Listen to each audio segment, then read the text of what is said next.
Este é o Giro Distrital. Aqui você fica por dentro dos principais acontecimentos da esfera política de Brasília. Nesta edição, Rio Melchior pede socorro. Comissão Geral debate degradação ambiental e produz alerta sobre o futuro dos recursos hídricos da capital. Contraponto. Gestão da saúde no Distrito Federal pauta debates na Câmara Legislativa. CLDF Solidária. Câmara Legislativa lança campanha para coleta de doações em socorro à população do Rio Grande do Sul. CLDF legal em todos os sentidos. Levantamento mostra queda de 41% nas leis distritais declaradas inconstitucionais. Você sabe o que é Denshô?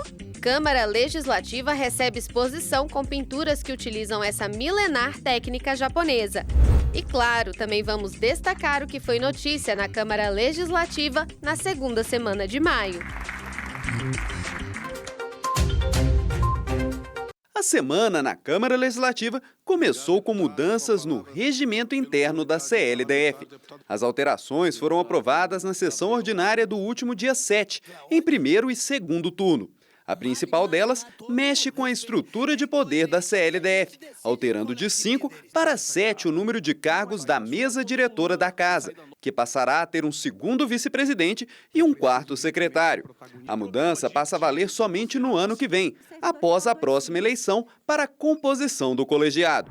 Outra mudança aprovada no regimento interno permitirá debates nas sessões ordinárias e extraordinárias, mesmo quando o quórum de presença em plenário não for atingido. Atualmente, as sessões só podem ter pronunciamentos quando pelo menos 6 deputados estiverem presentes. No dia 9, a Câmara Legislativa concedeu o título de cidadão honorário de Brasília ao desembargador eleitoral Renato Guanabara de Araújo. A homenagem foi uma iniciativa do presidente da CLDF, deputado Wellington Luiz. No dia 10, a Câmara Legislativa promoveu seminário voltado para mães atípicas. Intitulado Quem Cuida Também Precisa de Cuidado, o evento foi idealizado pelo deputado Eduardo Pedrosa e teve como eixo central o acolhimento de mães de crianças com alguma condição atípica, como autismo.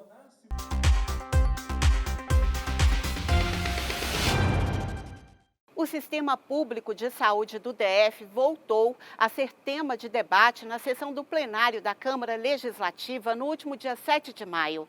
Deputados distritais de oposição fizeram duras críticas à gestão do governo na saúde e parlamentares governistas saíram em defesa de Ibanez Rocha e destacaram as melhorias implementadas pelo governo, além de criticar a gestão da saúde pública nos governos anteriores, especialmente na administração do petista Agnello Queiroz. A base do governo só defendeu o viaduto aqui. É a única coisa que eles falam. Está fazendo um monte de viaduto. Está mesmo. Nós estamos vendo. Mas as pessoas estão morrendo nos hospitais porque não tem médico, não tem enfermeiro, não tem técnico. Não somos hipócritas para negar que não há problemas na saúde pública. Sim, eles existem. Temos a coragem de reconhecer os problemas e de continuar lutando para resolvê-los.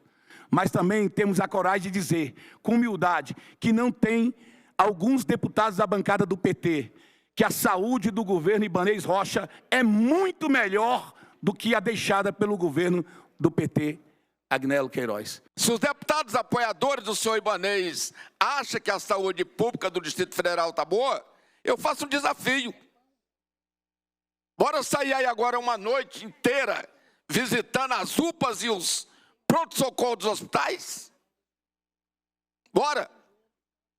Para os senhores verem de perto a realidade do caos estabelecido na saúde pública do Distrito Federal.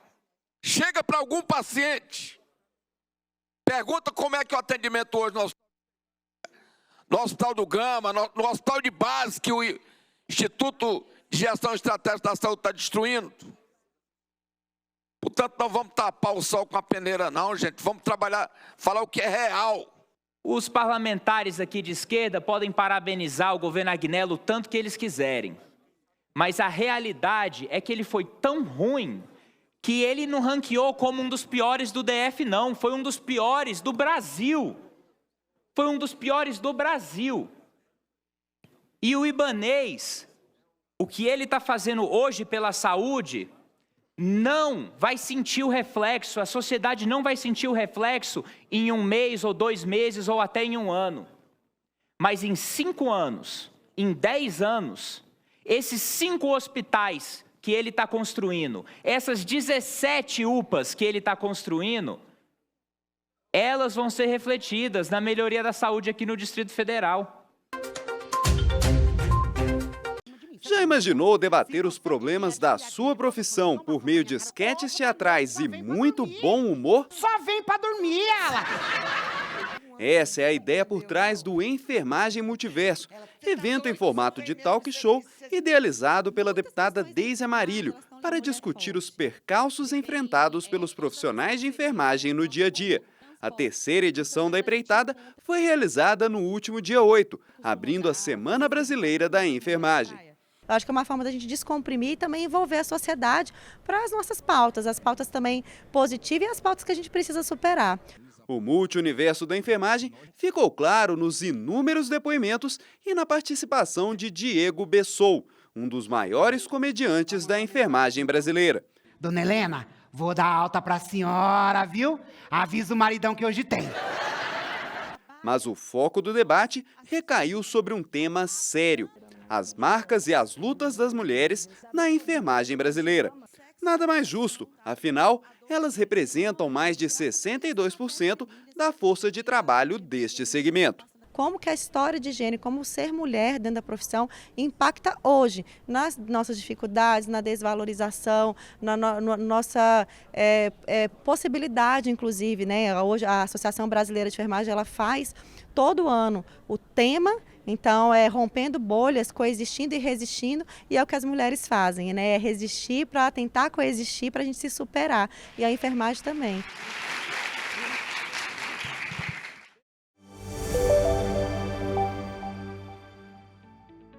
A CLDF se une às ações de socorro ao Rio Grande do Sul e disponibiliza um ponto de coleta de doações bem aqui na entrada do edifício da Câmara Legislativa. Para quem não sabe, a Câmara Legislativa fica no eixo monumental, bem pertinho ao Memorial JK. Você pode deixar a sua doação das 9 da manhã até às 7 da noite. E é esquema drive-thru, não precisa nem estacionar, tudo bastante simples. Nesse momento, a prioridade é para itens essenciais, especialmente água, produtos de limpeza e produtos de higiene pessoal. Tudo isso vai seguir daqui para a base aérea de Brasília e de lá segue direto com destino ao socorro às vítimas das graves enchentes no Rio Grande do Sul. Esta é a CLDF Solidária. Participe! Estamos de portas abertas para a generosidade.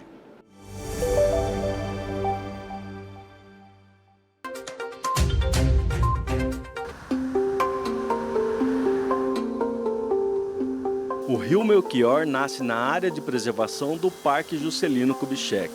Passa pela cidade de Ceilândia, Taguatinga e Samambaia e no final do percurso deságua no Rio Descoberto, responsável por 60% da água que abastece Brasília. É um dos rios mais importantes do Distrito Federal, mas sofre com poluição, lixo, mau cheiro e crescimento populacional por todo o seu curso. A situação do rio Melchior foi tema de comissão geral na Câmara Legislativa, no dia 9 de maio, por iniciativa da deputada Paula Belmonte. Moradores, parlamentares e ambientalistas também denunciam o derrame de chorume de um aterro sanitário, o lançamento de resíduos por estações de tratamento de esgoto e a poluição provocada por um abatedouro de aves. A consequência disso tudo é o prejuízo para a saúde da população e para a agricultura. Isso tem vamos dizer assim, um impacto direto na nossa sociedade. É uma região ali que próximo ali tem regiões rurais que estão sendo contaminadas pelo lençol freático e nós estamos observando também as crianças e as mulheres que estão lá, as famílias, as crianças estão com erupções na pele, perdendo os dentinhos ou nascendo com os dentes já cariados, as mulheres com muita dor de cabeça, cabelo caindo. O Distrito Federal, e eu falo Distrito Federal falando de todo o seu conjunto, escolheu matar o rio Melchior. O rio Melchior foi uma escolha política de anos anteriores de que Um rio deveria ser morto e é exatamente o rio Melchior. Exatamente o rio que passa nas comunidades de maior adensamento populacional no Distrito Federal, que está dentro de uma área periférica e que a gente perdeu a oportunidade de ter também um parque ecológico e uma área de preservação. Com a poluição e a degradação, o rio já perdeu outra utilidade, a recreação. Ana Lúcia chegou em Brasília durante a construção da cidade e sempre morou próximo ao rio Melchior. Ela ainda guarda as recordações do tempo em que se divertia e tomava banho no rio. Era um rio limpo, cristalino, que a gente enxergava areia no fundo. A gente brincava nesse rio, eu e meus irmãos, colegas de escola. Para nós ir para a escola, nós tínhamos que atravessar ele de pé por dentro d'água, porque não existia ponte. Aí todo mundo pulava dentro do córrego, mas era uma alegria, jogava água na cara um do outro. Aquela festa de menino, né, que hoje a gente não se vê mais. Moradora do núcleo rural Penorte de Ceilândia, hoje em dia ela lamenta a situação do rio. Lá é coceira que dá nas crianças, o mosquito, porque junta muito mosquito lá e sobe. Assim, da meio-dia para tarde, ninguém pode ficar em área, porque os mosquitos mordem, aí vira aquela pipoqueira nos meninos. Contaminação, né? Cheiro velho horrível. Eu botei o apelido dele lá, eu coloquei.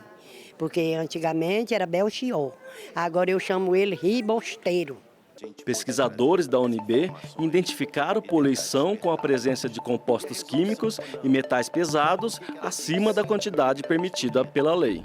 Os nossos dados de saúde do ecossistema Melchior demonstram que ele é um paciente em condições críticas. A situação de compostos de nitrogênio, de fósforo, estão muito acima do que é permitido pela lei. Nós encontramos metais no ano de 2018, no ano de 2023, acima do que é permitido pela resolução do Ministério da Saúde para a potabilidade da água e acima do que a resolução 357 da CONAMA permite para um ambiente de classe 3. Outro problema é a possibilidade dessa poluição afetar o abastecimento de água. De acordo com os pesquisadores, daqui a 50 anos, o DF pode ter metade da água do que tem atualmente e com pior qualidade.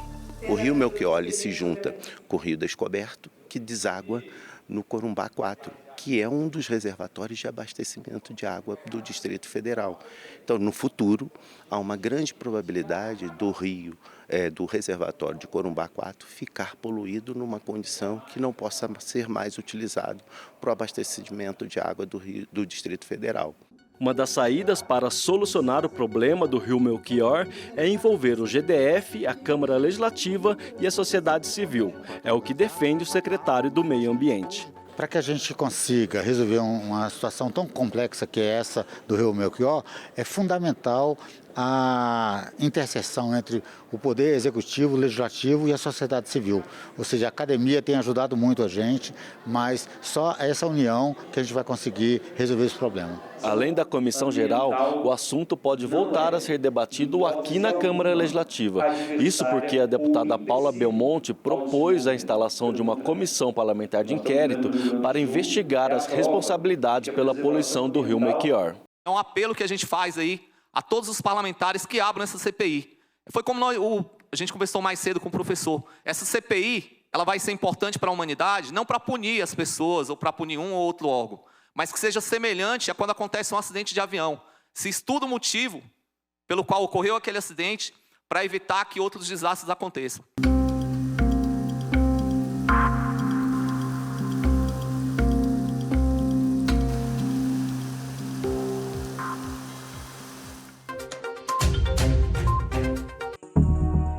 Segundo o dicionário, a palavra legal pode designar tanto algo que é bom e agradável, quanto algo que está em conformidade com a lei. Na vida parlamentar, os deputados distritais enfrentam um desafio constante: apresentar propostas capazes de unir esses dois significados em um mesmo texto, criando projetos que sejam legais em todos os sentidos. Ao longo dos últimos anos, esse desafio vem sido superado com sucesso aqui na Câmara Legislativa. Um levantamento produzido pelo Núcleo de Informatização da Legislação aqui da Casa mostra que, na última década, o número de leis produzidas pela CLDF declaradas inconstitucionais pelo Poder Judiciário caiu 41%. Essa queda não é o único indicativo da qualidade da produção legislativa da CLDF. O número de leis declaradas inconstitucionais também é pequeno quando comparado com o total de normas produzidas pela Casa. Nos últimos 5 anos, das 1.222 normas editadas pela Câmara Legislativa, apenas 52 foram declaradas inconstitucionais, seja total ou parcialmente, ou seja, 4,25%. A gente derruba um mito, dizendo que quase todos os projetos de lei, as leis da Câmara eram inconstitucionais. Então a gente demonstra claramente com esses números que é exatamente o contrário. A Câmara atende os anseios da população, obedecendo um rito legal. E isso faz com que haja muita segurança. E cada vez que o tempo passa, a gente vai aprimorando mais isso. Mas o que torna uma norma inconstitucional, no caso das leis distritais, o fenômeno ocorre quando o conteúdo da lei contraria algum dispositivo ou da Constituição Federal ou da Lei Orgânica do DF, consideradas normas hierarquicamente mais elevadas. Cabe então ao Poder Judiciário analisar a legalidade caso a caso e impugnar a lei quando ela for, de fato, contrária às regras superiores. Então, se a norma ela é inconstitucional, se a lei, o ato, a lei complementar aqui do Distrito Federal, se ela for considerada inconstitucional, ela vai ser impugnada perante o Supremo Tribunal Federal. Lá no Supremo Tribunal Federal, ela pode ou não ser declarada inconstitucional. Se esse vício de constitucionalidade for um vício perante a Constituição Federal. Se for um vício de inconstitucionalidade perante a Lei Orgânica do Distrito Federal, que é a nossa Constituição, ela vai ser impugnada perante o Conselho Especial do Tribunal de Justiça do Distrito Federal. Um ponto interessante é que muitas das leis da CLDF declaradas inconstitucionais não apresentam ilegalidades em seu conteúdo, mas sim na forma como foram elaboradas. Em geral, esses problemas ocorrem por vício de iniciativa, que é quando a lei foi proposta por quem não poderia tratar daquele tema específico. A lei, quando ela é declarada inconstitucional, essa lei ela pode ter um vício de iniciativa, né, porque deveria vir do Executivo e foi feito por um deputado, né, ou pode também ser uma lei declarada inconstitucional, mesmo vindo do Executivo. Então, assim, a constitucionalidade ela pode ser por vício de iniciativa, como pode ser um vício material. A nossa iniciativa aqui na Câmara Legislativa ela é muito restrita. A maioria absoluta dos assuntos que vão versar sobre os quais a nossa legislação vai versar, na verdade, eles são de iniciativa do governo do Distrito Federal. Então, nós parlamentares temos uma iniciativa muito restrita. Mas qual seria então o segredo da melhoria da produção legislativa da CLDF? Na avaliação dos servidores responsáveis pelo levantamento das normas inconstitucionais, a receita do sucesso une mais participação popular e capacitação constante dos quadros da Casa. Um fator importante é a participação da população dentro da Casa. Outro fator importante é a própria cobrança, que faz com que haja mais conscienciosidade dentro do parlamento, né? Outro aspecto importante que a gente não pode esquecer são os próprios concursos, né, que vão renovando a Casa. E sem esquecer também dos servidores antigos, né, que também trazem a experiência. E uma coisa que eu acho um aliado que a gente tem importante dentro da Casa é o Eleges, a escola do Legislativo, que ela vai trazendo cursos que vão aperfeiçoando os servidores. Na Câmara Legislativa, a Comissão de Constituição e Justiça é o órgão responsável por uma espécie de controle de qualidade dos projetos quanto à legalidade. Antes de ser aprovadas em plenário, todas as propostas são analisadas na CCJ, onde os deputados avaliam se o conteúdo é ou não é constitucional. Em casos específicos, o controle é ignorado, como forma de passar uma mensagem e estimular o debate político. Nós temos feito um trabalho muito técnico na CCJ dentro daquilo que é possível. É fundamental que a nossa população compreenda que o trabalho que nós fazemos aqui é um trabalho técnico, porque nós queremos respeitar critérios de constitucionalidade, tanto critérios formais quanto materiais, mas é necessário também que haja uma espécie de conformação política também. Então, nem sempre nós podemos impedir que projetos inconstitucionais tramitem, porque essa é uma forma de nós levarmos o debate para a população também.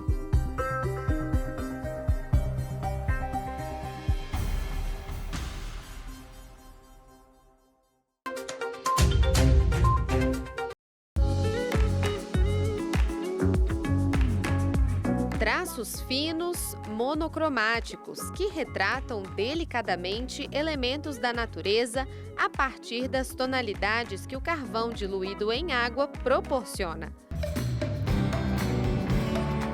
O sumie é uma técnica ancestral de desenho, desenvolvida no Japão.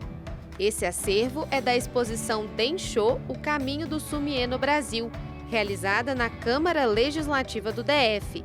A idealizadora, Hiromi Takano, é uma das propagadoras do sumie aqui no país.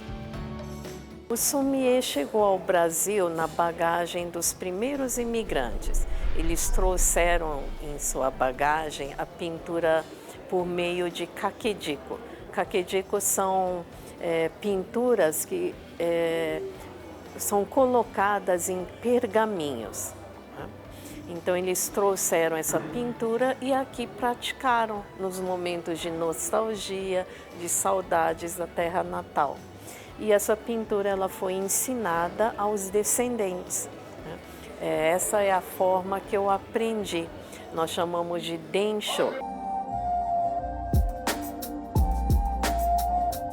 Uma das pinturas mais antigas que chegou ao Brasil tem mais de 100 anos e foi trazida pelos avós de Hiromi. No Densho, o aprendizado vem pela tradição oral, pela observação e pela prática. O sumie é uma pintura delicada, detalhista e ao mesmo tempo simples, mas acima de tudo, meditativa. Isso quer dizer que a pessoa que desenvolve essa técnica aprende também a ter autocontrole e a se conhecer melhor, o que pode influenciar em outros aspectos da vida. Muitos dizem que essa pintura, ela acalma, ela traz um aquietamento mental e um foco muito interessante. Então as pessoas se beneficiam, reduzindo um pouco a ansiedade, né? Melhorando a parte atencional, né? A parte do foco, mas também a parte artística. O embaixador do Japão no Brasil é praticante do sumie há 7 anos. Conheceu a técnica na China, mas voltou-se para a prática japonesa, que acredita ser mais sensível e emotiva. Suas obras expostas na CLDF trazem cores além do preto, e ele explica o porquê. Eu compreendo que os brasileiros têm mais interesse em um pouco de essas pinturas coloradas. E, sobretudo, né, tem interesse, por exemplo, obras de flores, ou, né, essas coisas. Então, para esta exposição, trouxe 3 obras que são representativas das estações do Japão, verão, outono e primavera. Hiromi também tem trazido elementos do Brasil, especialmente de Brasília, para o sumie. Na técnica, há 4 pinturas clássicas de plantas da flora japonesa, chamadas de shikunshi. Hiromi encontrou no Cerrado Brasiliense plantas semelhantes. Assim, a orquídea deu lugar à colestênia. Para o bambu, o taquari. O crisântemo, como a caliandra. E a ameixeira, como a cagaiteira. E assim surgiu o shikunshi do Cerrado. A exposição Densho, o caminho do sumie no Brasil, conta com 76 obras de diversos artistas, entre eles estudantes de escolas públicas do Distrito Federal. O público pode apreciar todas as pinturas até o dia 31 de maio, no foyer da CLDF.